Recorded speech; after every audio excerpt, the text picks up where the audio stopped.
தாக்கப்பட்ட சம்பவத்தில் வந்து முறைச்சா அதனால அடி விழுந்துச்சு அப்படின்னா இப்போ அதுவே செய்தியை பார்த்து தான் எனக்கு தெரியும் அப்படின்னு சொல்றாரு. அதாவது அன்னைக்கு அவர் வேகத்தில் சொல்லி அடித்தது அங்கே மட்டும் இல்லை, எங்கே போய் அடித்தாங்க, பார் கவுன்சில் உள்ளே போயும் அடித்தாங்க.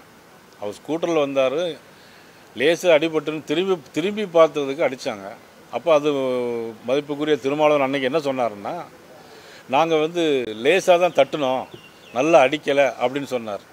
அதற்கும் இதுக்கும் என்ன வித்தியாசங்கிறத புரியணும். தேர்தல் வருது, இதுக்கெல்லாம் தேர்தலில் நிச்சயமாக நல்ல ஒரு பதில் கிடைக்கும். அது மட்டும் இல்லை, நீதி சமூக நீதியை பற்றி பேசிகிட்டு இருக்கிறாங்க. காங்கிரஸ் கட்சியினுடைய மாநில தலைவர் மரியாதைக்குரிய செல்வ பெருந்தகை இன்றைக்கி ஒரு அறிக்கை விட்டுருக்கார். நீங்கள் பத்திரிகையெல்லாம் பார்த்துருப்பீங்க. சமூக நீதி என்ன, அவங்க எங்களை வந்து தாழ்த்தப்பட்ட சமூகங்கிறனாலே செம்பரியம்பாக்கம் ஏரிக்கு திறப்பு விழாவுக்கு எங்களை திறக்கிறதுக்கு எங்களை அழைக்கலைன்னு சொல்லியிருக்கார். அப்போ சமூக நீதியை பற்றி பேசக்கூடியவங்க, அவங்க கூட்டணிக்குள்ளேயே சமூக நீதி இல்லைன்னா தமிழ்நாட்டில் எப்படி சமூக நீதி தர முடியும் அவங்க?